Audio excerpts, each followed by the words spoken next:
lived in a town called Vienna, Virginia, which is near Washington, D.C., and I was 7 years old. And in second grade, I met a kid named Randy. Went home with Randy to his house one day, and his house turned out to be a big horse farm, part of a big horse farm. And I met his mother, Jane Marshall Dillon. And from that moment on, I was stuck with animals and horses. I remember braiding horses in the morning. I remember fox hunting. I remember giving riding lessons. I remember hay rides. I remember horse shows. Every part of it was fun. There wasn't one single bit that I did not enjoy.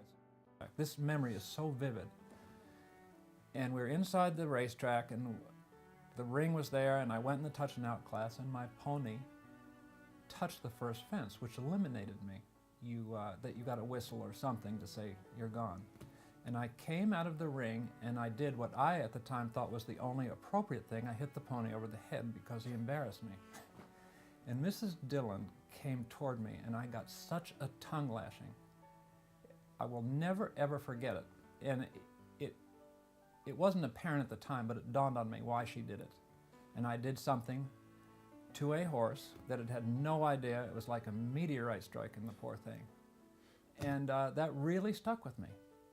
Can't treat horses differently, so I try to treat them all the same. Of course, there are horses that have done fantastic things for me, but they just happen to be more talented than the average horse. I rode a hunter in 1968 or 69 that was champion at all the indoor shows. He was a working hunter. His name was Dunraven, and that doesn't make him better or worse than Touch of Glass, who happened to take me around the Olympic course very nicely and, did what she could do best. So to say, was there a favorite? I'm going to answer that question and say no.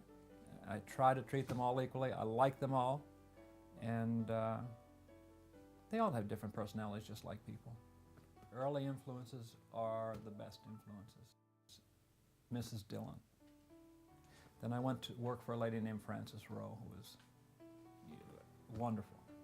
Bert Denemete, I rode with him for a long time. Wonderful example. Conrad Homfeld, who I was in business with, was fantastic horseman and human. All these people, every time I think of doing something, I always think, what would they do in this situation? I'll tell you one phrase that has stuck with me. Frances Rowe told me this. She said, if you don't wait on a horse, it's going to make you wait on him. So I've always thought that. Every time I've been anxious to get to a class or to hurry up and do something, it's always backfired on me. I would say that that's something I always tell people. You have to wait on the horses because it's going to happen at their pace, not yours. I have to say, the Olympics, if you could award me a gold medal every day, that'd be a lot of fun. But that's not going to happen. I think that question's, I don't know, it answers itself. Of course it'd be the Olympics. But there have been a lot of moments that have been just as gratifying, but they haven't been as publicized. I don't watch the videos of the Olympics because I'm scared the score will change. So I leave that alone. That was a special moment in history, and of course I wouldn't change it.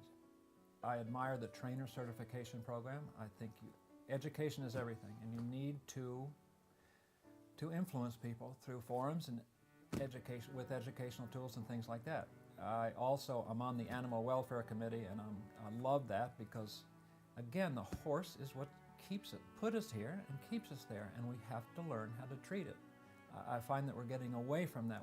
We're treating the horse as a way to satisfy our own agenda and get to the show ring and get to the blue ribbon, when in fact we need to treat it as our partner. So I'm a big admirer of those two programs or committees of the USHJA. It's an honor. I mean, plain and simple, it's an honor. Certainly I have spent a lifetime doing this, and to be recognized by your peers, you couldn't do any better. You couldn't do any better. I mean, thank you to everybody. Thank you to everybody I met in my life. Thank you to all my influences. All the people that have influenced me. It's a big deal.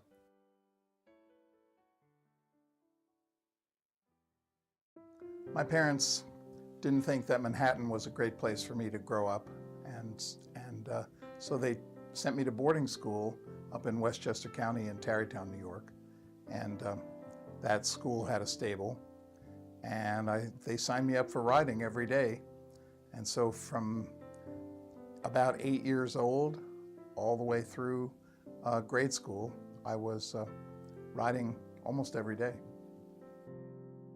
My parents made a deal with me. They wanted me to stay in school. I, of course, wanted to ride and really stay with horses, and that's all I really cared about. But my mother made a deal that she would pay for school. If I got a college degree, she would pay for it. She would pay all the expenses.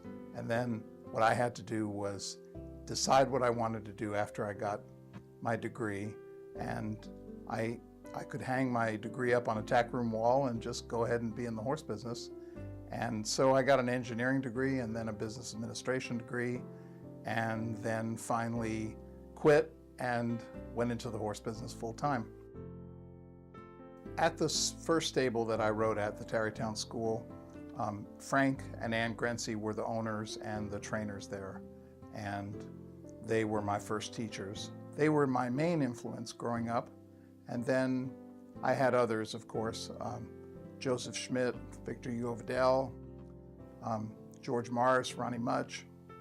Victor was pretty much the mentor that I had in those early days. When I worked for him at Cedar Lodge, he used to put me in a van on a Saturday or Sunday morning and send me up to some godforsaken horse show and tell me that I had to come back with the medal and the Maclay and the USET, or maybe I couldn't come home, or maybe I couldn't eat that night. I would come into contact with various people and would take from them whether they really knew they were being mentors or not. And those were people like Alan Ross and Gene Misch and Bill Steinkraus, George Morris. They were people that were very important to me. During the '96 Olympics in Atlanta, I walked into the ring just at the start of the team competition and looked around at the 32,000 people in the grandstand and everybody that was ready for this competition. And I thought to myself, wow, I'm the competition manager of the show jumping here. We have needed a hunter jumper affiliate from the time I can remember being in governance and in the sport. We've never had one really. And so I think that the USHJA is extremely important to the sport.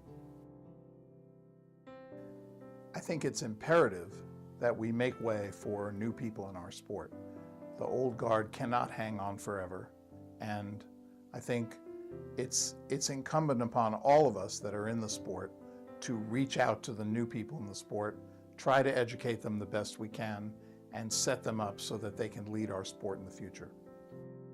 In promoting the hunter-jumper discipline, we want to make it the best that it can be in terms of horse sports. And like the International Hunter Derby finals that we had last year was one of the highlights of our whole entire sport. And that's the kind of thing that we need to do to make our sport go forward and carry out this program of promoting our hunters and jumpers.